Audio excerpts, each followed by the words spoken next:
Welcome to the Glenn Beck program. Thunderstorms were expected, but as the weather worsened last night in Joplin, Missouri, people waited anxiously to see if the ominous piercing sound of the tornado sirens would go off. They did. At approximately 6 p.m., the town of about 50,000 heard the siren blast. They brace for the worst. Some of them got into walk-in freezers and stood there together. I want to show you a first-hand video shot at a convenience store inside the freezer. It's dark, but you have to listen to the people inside. This is as the storm starts to rip through. I noticed as I listened to this audio that there are two different reactions. We'll talk about them a little later on in the program, but see if you can hear the two different kind of reactions. Listen.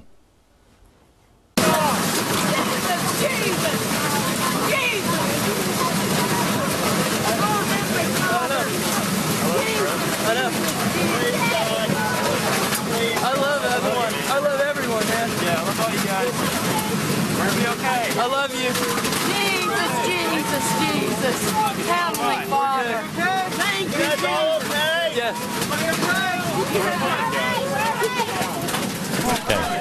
Okay. It is amazing audio. Now, this is the deadliest tornado in about 60 years. 75% of the town is gone. 116 people now confirmed dead, with the count still expected to rise.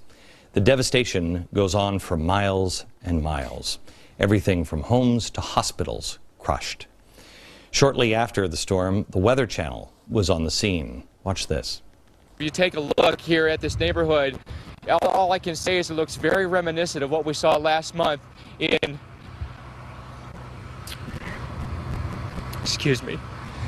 in Tuscaloosa.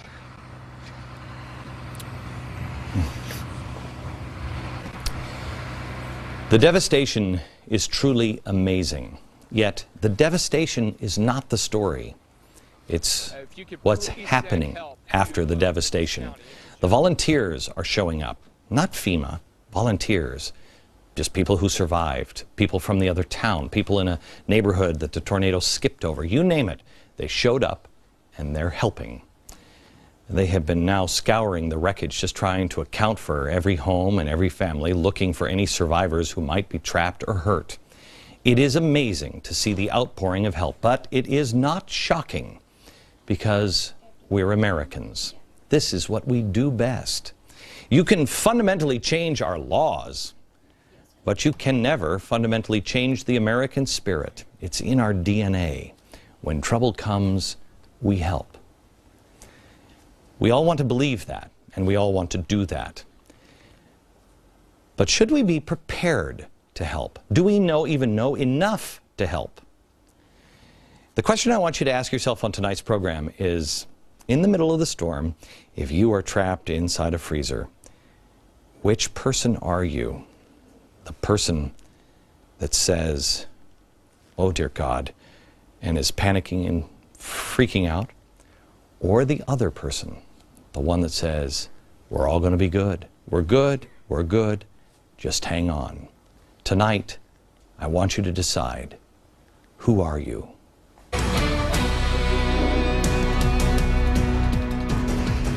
Well, hello. I want you to think about what we have going on in the world.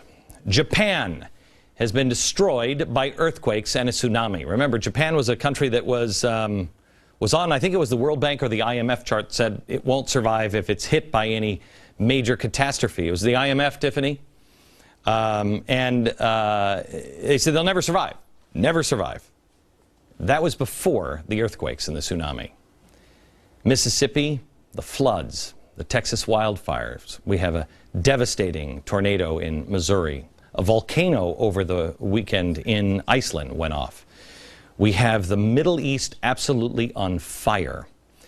Last week, our government has turned against Israel. Now, besides thinking, oh, crap, what else springs to mind? Does anything spring to mind? Is there anything sensible besides, holy cow, I hope somebody's fixing all of this stuff? Is there anything that comes to mind? Because I think we have a choice. We can ignore it. We can wait for somebody else to fix it. We can go to the polls. vote for somebody. Have you seen anybody you like yet? Or you could prepare to be the change you seek. Prepare to be self-reliant. Tonight I want to talk to you a little bit about two books. This one and this one. One is being endorsed by the NEA, telling kids, you should read this. One leads to revolution. Well, actually, they both lead to revolution. But one you cannot read in school. In fact, one of these, I'll give you a story later on in the program, a teacher is being fired for reading it in private in school. One of these you can read, one of them you cannot. We've talked a lot about this book. This is the one that's being pushed by the NEA. This one, but this one is, you can look at it any way you want. I don't really care. But it has a lot of fascinating history in it. I was reading this weekend about one of Isaac's favorite sons, Joseph. And Joseph is the one, I think they did a movie and he was in a Technicolor Dreamcoat or something, I don't know. Let me start in, after he's taken by his brothers, and then he's sold into slavery, and he ends up in a prison in Egypt. And Pharaoh has some really weird dreams. He has a dream, the first dream, he has a dream of 7 fat cows and 7 skinny cows. Raphael, who usually does our artwork, was off for the day, so I did the cows. But this is the fat cows and the skinny cows. And he's bothered by it. And the second dream he has is really healthy grains and corns and really sick grains and corn, 7 of them. And the skinny cow eats the fat cow, and the skinny corn eats the good corn. And he can't figure out. He's like, what the heck does that, man, I got to stop eating that stuff. It's like kicking back, you know what I'm saying? Got some hot pudding, some gas, and those dreams. So somebody says, you know what, I met this guy when I was in prison, but that's a different story. I didn't put it on my resume. You should talk to him. So he brings him in. And Joseph tells the story to the Pharaoh. He says, well, this is what it means. He says, there are going to be 7 years of fat. There are going to be 7 years where you're going to live like Americans. But that's a different story. That's in the future. Then there's going to be 7 years where you live like, well, Egypt. Same thing with the corn. It's the same story. Well, the Pharaoh is listening to this guy who, I mean, he's been in prison now forever. He's got a smell and, I mean, like have vomit all over him and stuff. And the Pharaoh's like, you are a genius. That's exactly what it means. Got it. The famine strikes. All of the known places in the world where there was starvation, Egypt was not one. They all flocked to Egypt. Egypt was the only place that had any food. Why? I'll get back to Joseph in a second. But I want to go here first. We know that Joseph lived.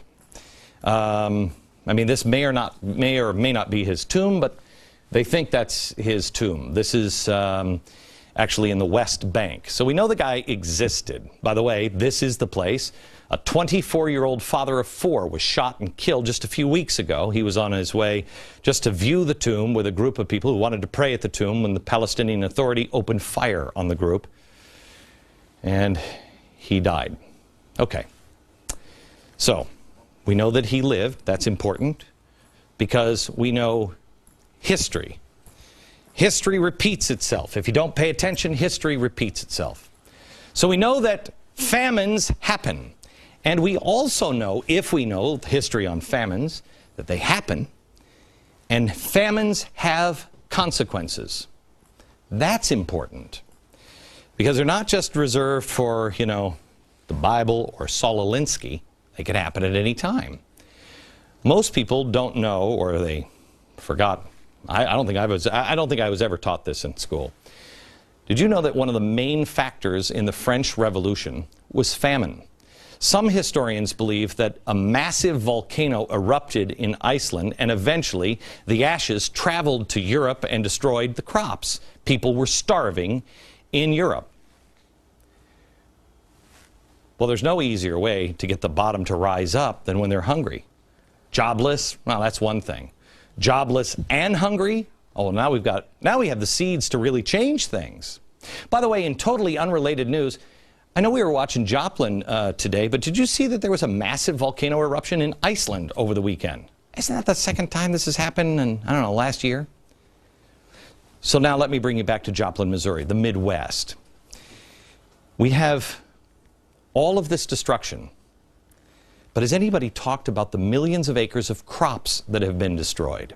Some estimates have it as high as 2.5 million acres of farmland that has been flooded.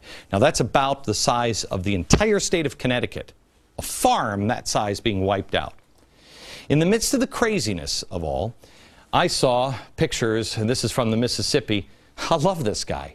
I celebrated this guy. I thought this was the best house ever. And I'm like, boy, did that guy luck out. And then I realized he doesn't have a driveway, so I think he made it himself. Here's a guy who made levees himself. People have built their own levees around their houses. They're not going to be victims. They're not going to be standing with a sign on the roof saying, help me, help me. I love self-reliance. People that say, I'm not going to be a victim. I can do something about it. Now, some farmers in Missouri didn't have much of a choice, and one group of farmers in one town, a levee was intentionally blown up to ease the Mississippi River flooding, threatening the town of Cairo, Illinois. Don't talk to me about George Bush blowing up the levees. This president actually did in Illinois. The result, 200 square miles of Missouri farmland has been wrecked. Fertile topsoil has been washed away, costing about $100 million this year alone. Now, according to the Missouri Farm Bureau, it says that some farmers are going to take a generation to recover. Also, in Missouri, back to the tornadoes. We are focusing, as we should, on the loss of lives. But while we're doing that, we haven't heard of the destroyed farmland there. We haven't even thought about the economy and the impact on the economy. We haven't thought of that or talked about it with Texas. Texas has been ravaged by fires. April wildfires caused an estimated $20.4 million in farm losses alone, destroying the fences, the buildings, the grazing pastures. Cattle have been killed. The reason why I point all of this out is because Pharaoh didn't have a dream. Our Pharaoh had the UN, the IMF, the World Bank, I mean, even me. I mean, I don't expect him to believe me, but everybody's warning about the rising cost of food and the possible shortages that are coming. And now we have all of these natural disasters. We should follow the money here. I recommend the president follow the money. I read a story this weekend about the latest people to warn about a coming food crisis. They're hedge fund managers. Now, these guys are investing in and buying up farmland all around the world. Why? Because many of them believe, quote, productive agricultural land with water on site, as it's going to be, very valuable in the future. Okay. So we have warnings. We have warnings.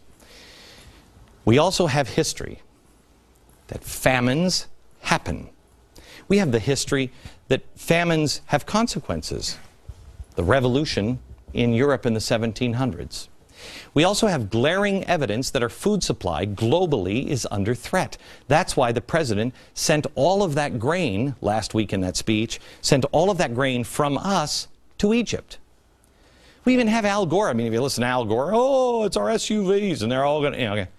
But we also have our own government adding to this. Flooding, blowing up the levees and burning of our corn for fuel. So we have that as well. Then we have inflation due to what our government is doing there, which causes food prices to go up. He doesn't have a crazy dream about fat and skinny cows. The president doesn't have this. He just has all of the experts in the world saying that it's coming. But what's the difference between the two besides one didn't have the crazy dream? Pharaoh actually acted on this. What was the very first thing that the Pharaoh did when the guy with vomit on him said, I gotta tell you, I know what it is? What happened? When Joseph explained it, Pharaoh said, that is exactly right. You know what? You're in charge. You're going to store all the food. Okay? He started storing food. Now, can you imagine? I mean, it was the Pharaoh, so, I mean, if you complained, I guess he could have just thrown you in between. I saw the movie. So, wait, that's an old woman between the... So there's not a lot of complaining there, but people had to have said, I mean, what is he doing? There's plenty of food going around. I mean, again, we're living like Americans, you know what I'm saying? Can't happen to Egypt. Pharaoh, why are you hoarding it all? Because you had a crazy acid trip and dreams about fat and skinny cows? That was based on a dream and the interpretation from a guy who you dragged out of a prison cell. But the Pharaoh believed it. And even as evil as he was, he acted either to save his own throne or to save his people by storing up food. He knew famines happen and famines have consequences. Store up food. So with all of the signs that are pointing towards access to food becoming more difficult, what is our president and his minions doing? They're not only ignoring all of the warning signs, failing to tell people to prepare, but they also take it a step further and they mock those who are preparing. Is anyone mocking the people in Joplin, Missouri, who are walking around today handing out maybe extra water bottles that they had, or using extra food to help feed neighbors? I contend if the president and this administration, if they're not worried about extremists in the Middle East. I mean, they don't even think they're existing. They're not warning about a coming economic and food shortage problem. They're not worried about our border. They're not worried about anything, really. What is it that they are warning you about? I'm not kidding you. This is the CDC website. A zombie attack. Preparedness 101, zombie apocalypse. I don't know if we can wear our superhero unemployment capes while we're fighting the zombies, but if the zombies showed up, government's going to be prepared.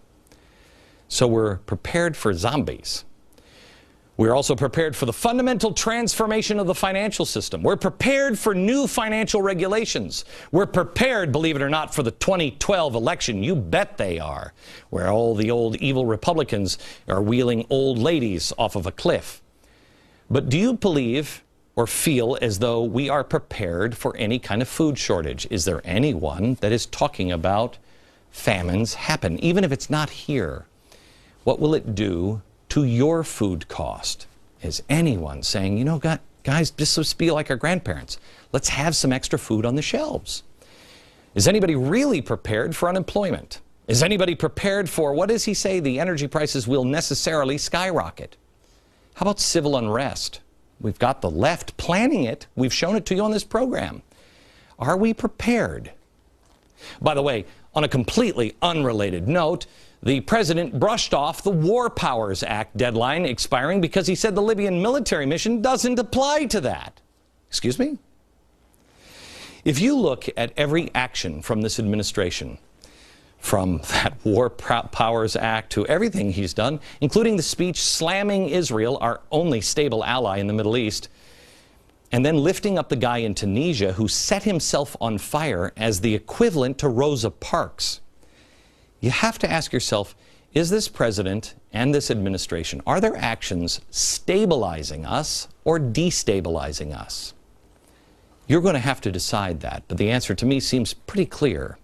And as things become more unstable around the world, we should move to be more prepared. If the government doesn't do it, you know what I would love to see? I would love to see a town that is so prepared that when the FEMA trucks come in because something like this happened, they stand and say, excuse me, turn your cars around, we don't need you. Thank you. If you're more prepared, what's the worst that can happen? You're prepared and nothing happens, great, everybody wins. I'm not sure anymore why that's mocked, other than a pure political agenda, and a dangerous one at that. Learn from history. Be self-reliant. A flood is coming. A volcano could hit. A tornado. A financial tsunami. Or just a simple job loss of you or your neighbor. Why wouldn't you want to be prepared? Why wouldn't you want to build a dike around your house? Why wouldn't you want to be the person that can go and help someone else if they are struggling? And if you can't answer that question, then I ask you to follow the money and ask yourself, if the hedge fund managers, the ones who, according to the White House, are so powerful, they're manipulating money, but so powerful that no one will even bring up regulating that market, if those guys are buying up farmland with water on it because what they see is coming, if they're not ignoring it, but you are, you have to ask yourself, why? And which one am I when the storm comes? The one comforting people or the one screaming in panic? Back in a minute. I announced a date for my trip to Jerusalem for Restoring Courage. It is 8/24, August 24th. It will be at the southern steps of the Temple Mount in Jerusalem. And there'll be 2 other events happening that week between the 21st and 24th. It is truly going to be I think, a life-altering week. And if you'd like to go, or if you'd like to organize an event, kind of like we did on the 9/12 Project where people got together, please go to glennbeck.com for all of the details. Do that now. It's right around the corner. Now, you're never going to believe this, but people in Egypt are still really hacked off, which is so weird because everybody in the media said, oh, the Arab Spring, it's coming through, and now the Egyptians are going to frolic around in the plush fields of freedom. It's going to be great. Yeah, no, didn't happen. Now there's a new revolution that is just beginning in Egypt. They are mad, apparently, at all of the people at Facebook and Google because nothing is better. In fact, in many ways, it's worse. Now, that's quite a shocker, except, to everybody in this audience, some historians and people without a political agenda, but who's counting here? I'd like you to look towards the future a little bit, and I want you to play a little game called Thinking It Through and see how this ends for America. Let's say you're a person in Egypt, and you believed that the revolution was all natural, you know what I mean? It's just, I'm on the internet. And then it starts to happen. And then Facebook and guys from Google's, they all start standing up and going, we created this whole thing. And then the president of the United States gives them credit and encourages more revolutions that lead to the same crappy situation that they're in. Oh, and then he goes and he hires some of those guys and puts them in. And then I know. Then we learned through WikiLeaks that the White House was helping direct it from behind the scenes. Okay, so now here you are. You thought you were in control of your life, and you hated the American administration in the first place, and now you're worse off than you were before.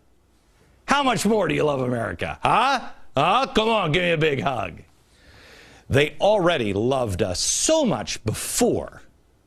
Because we hate you. We hate American. You hate us? Yes, I hate you, and I hate you. Why do you hate us?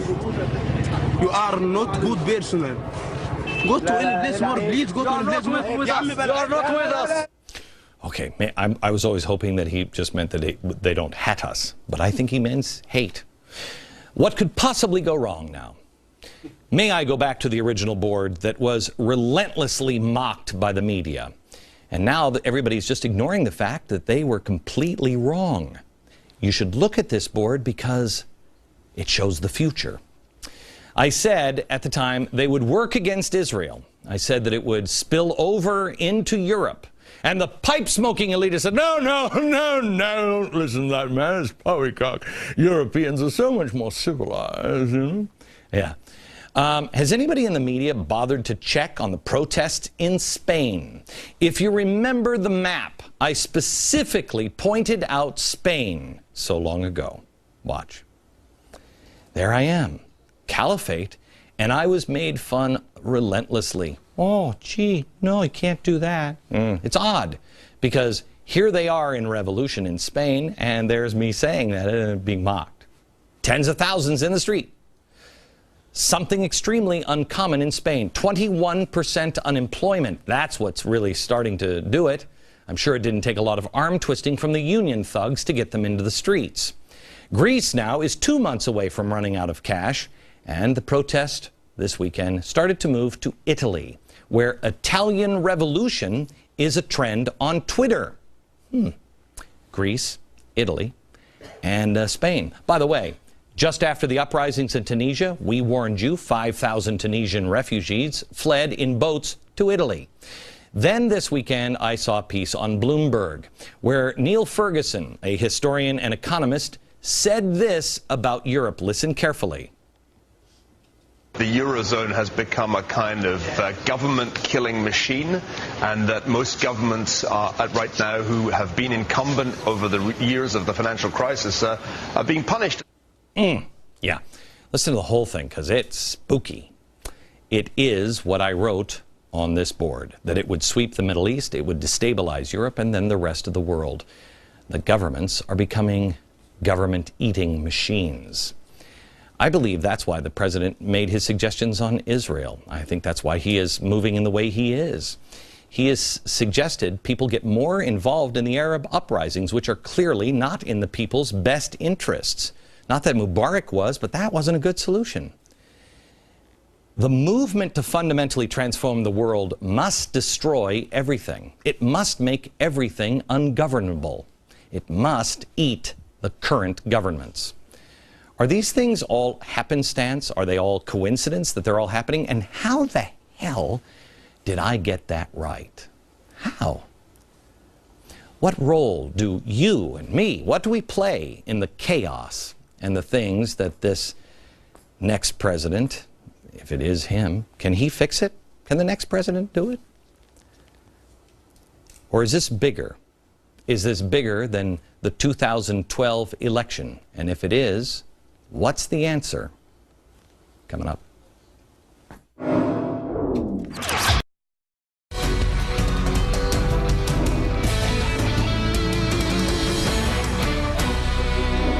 To fundamentally transform a country, you have to fundamentally transform its people. So what kind of people are we? In times of crisis, we usually tend to find out. We had such a crisis when a massive tornado hit Joplin, Missouri this weekend, a tornado that destroyed much of the town. It has now killed 116 people. I want to show you again what we showed you at the top of the hour. Amazing video taken from a group of people that took refuge in a walk-in freezer. Because of the storm, you can't see the video, but the audio is clear. Isaac Duncan from Joplin posted this on his YouTube account. I want you to listen carefully. Is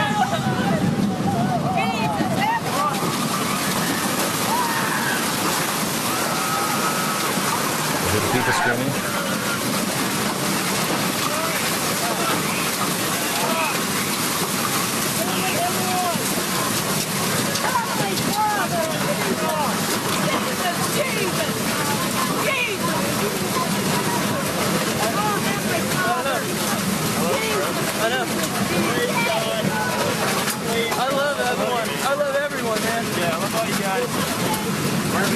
I love you. Jesus. Heavenly Father. Now, some people were screaming. Others were calling out for Jesus. Some were taking control of the situation, calm everybody down.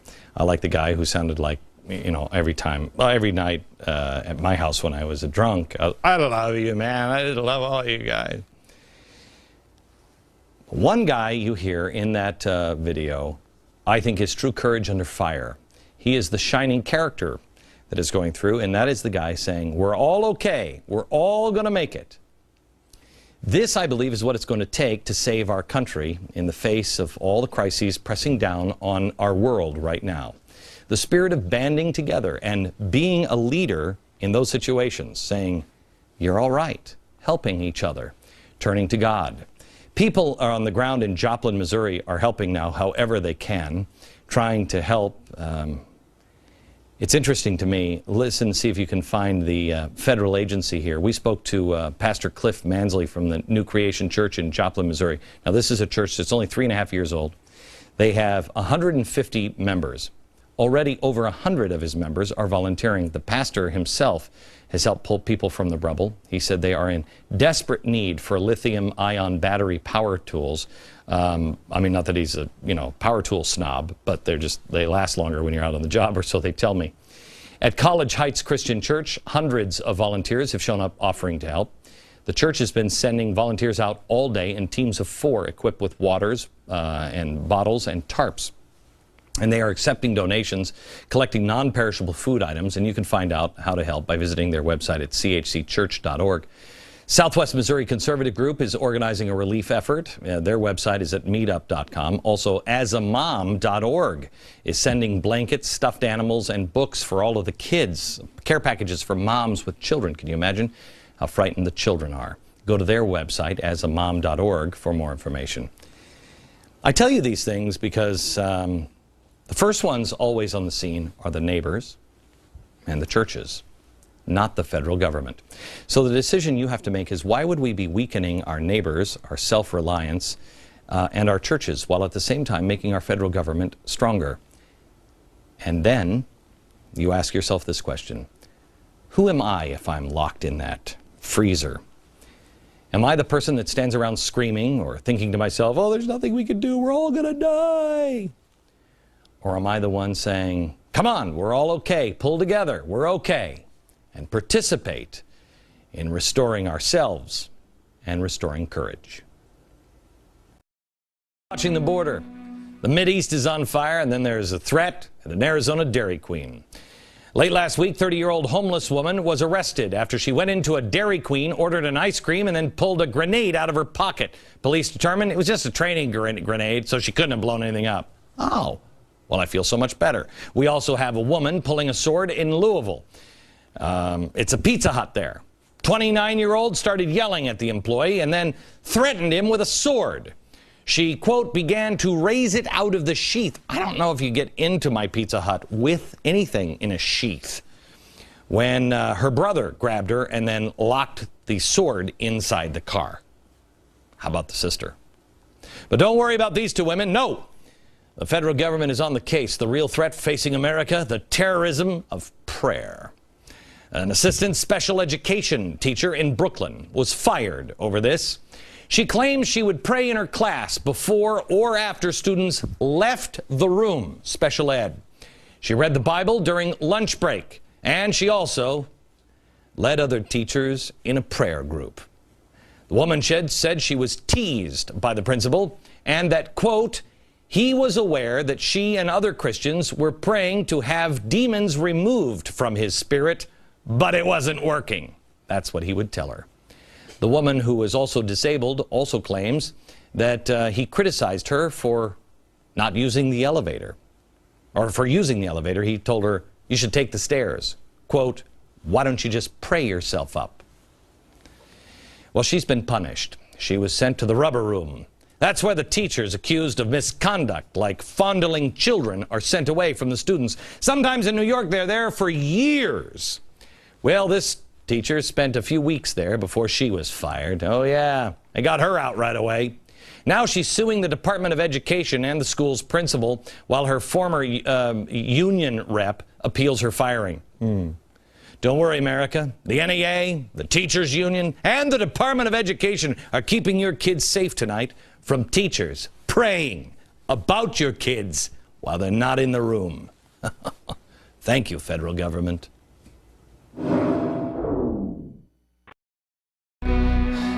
On Friday, on the radio program, I announced the date of Restoring Courage in Jerusalem and where it is. On 8/24, right there at the Temple Mount in Jerusalem. I'm inviting the world to come, whether electronically or physically. Be there with me. To take a stand and to be who you were born to be. There is good and evil in the world. And I said to my staff this morning on the radio, I said, we have to start a new game show, good versus evil. And we'll just take calls from people who say, people beheading people, people saving the people who tried to blow them up or behead them, good or evil. I wonder how many Americans will know the difference. Do they even know what what good and evil is anymore? I contend, yes. Yes. Now, will people stand in their own communities, or even more so, stand in a war-torn area and take a risk just because they want to show the world and show their God?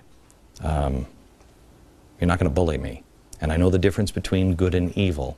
And no matter what happens, I'm not going to change.